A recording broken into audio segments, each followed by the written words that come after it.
Shahid Hussain from London, and I'm delighted to present the second episode of Global South Voices on behalf of CGTN, China's premier television channel for the world. This program is dedicated to providing a perspective to our viewers through the lens of the Global South, representing the world's majority. In today's episode, we will discuss the democratic systems of China and the United States in the context of a world which is witnessing turbulence and transformation. And we are very honored to have three distinguished guests from three different continents. We have Fred Membe, President of the Socialist Party of Zambia in Lusaka. We have Keith Bennett, Vice Chairman of the 48 Group. And we have Einar Tengen, based in Beijing, who is the founding partner of the China and Global Network, Chairman of Asia Narratives, and also from the Tehai Institute. We will start with our agenda focusing on people-centered versus capital-centered democracy, and I'd like to go first to Beijing to start with Mr. Tengen.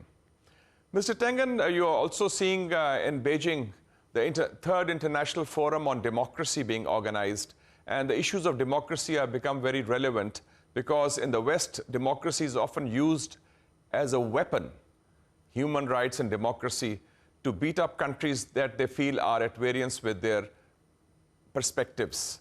And although we saw the study of Harvard University a few years ago by the Ash Center, which said that in public opinion survey of China, over 90% of the people of China had expressed satisfaction with the Chinese political system. So given this context, how do you see the perspectives being presented by the West about China and China's own democratic development? Well, I mean, the issue of democracy is that it's a system. It's one system which is supposed to be able to deliver government. Supposedly, democracies are better at transition of governments because the people can vote out the government or they can vote in new leaders.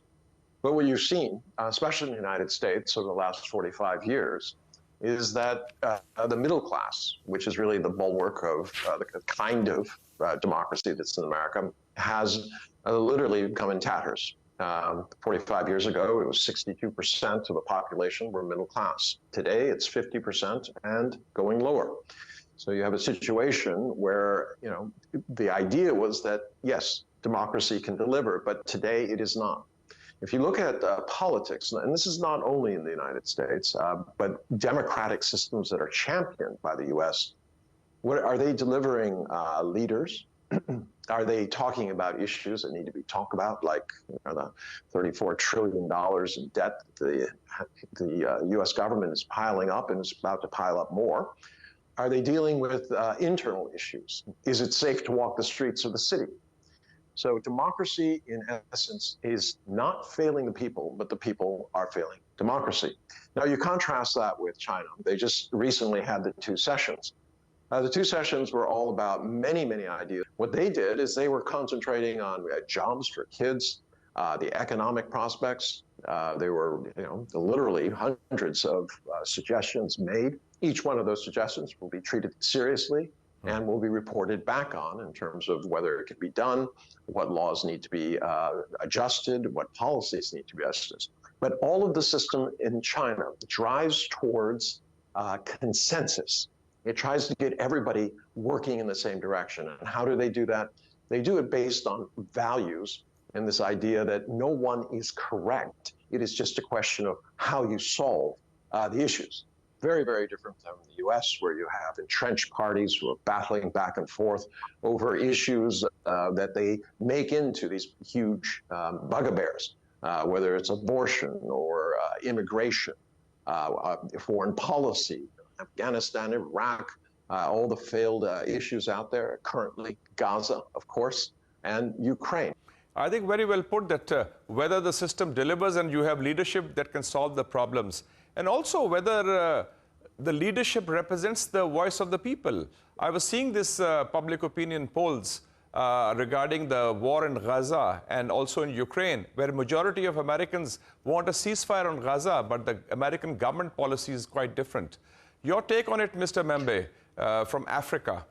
How do you see that? A country that tries to dominate others cannot claim to be democratic. A country that thrives on the exploitation, the humiliation of others cannot claim to be democratic. And a country that is dominated by others, that is humiliated by others, can also not be democratic. What is happening in Gaza is very clear. The majority of the world's population are against what is going on in Gaza today.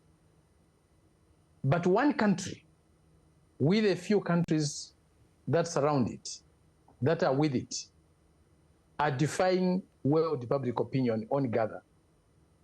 They are allowing thousands of people to be butchered every day, to be killed in cold blood every day. This is not democracy. As Lincoln said also, and correctly so, democracy is government of the people, by the people, for the people. It must be a government that arises from the people. And if we look at it that way, from the definition of Lincoln, you will see that what we see as democracy in the USA is nowhere near to that definition.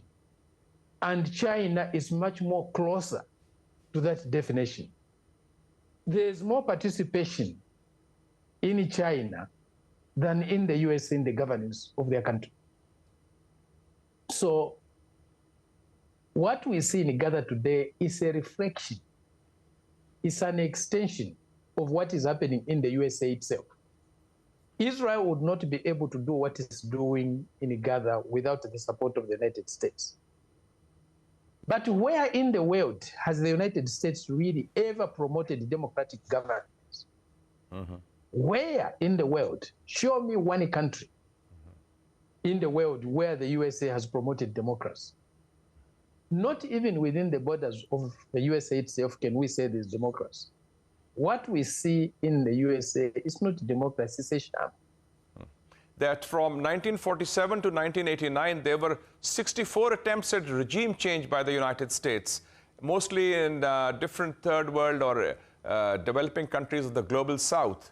And many of the governments that were overthrown were democratic governments, whether it was in Iran in '53 or Chile in 1973. So you're absolutely right that it's not about, for the US, it's their own security interest, not about democracy at all. No, absolutely not. And I'd like to follow on really from what my friend from Zambia was saying. And we see a huge democratic deficit, I think, both in the individual countries in the West and also within international relations. How can it be democratic when the overwhelming majority of the countries in the world are demanding a ceasefire in Gaza, but one country can repeatedly veto that? That's not democracy, that's a tyranny of one. And we see it reflected here in Britain as well. We have a situation where both major parties are supporting the genocidal war being waged in Gaza by Israel. And yet over 70% of people in this country, in Britain, opinion polls repeatedly show that this large majority of the population is demanding a ceasefire in government, both in Gaza. The government and the two major parties are quite out of sync with public opinion. So clearly for some people in Britain, if you vote the wrong way, democracy itself is alarming. That is the key message, because when it comes to their core interests, and if the people take a decision, a popular opinion is against the interests of whether it's the British establishment or the American establishment, then it's not seen as a democratic choice.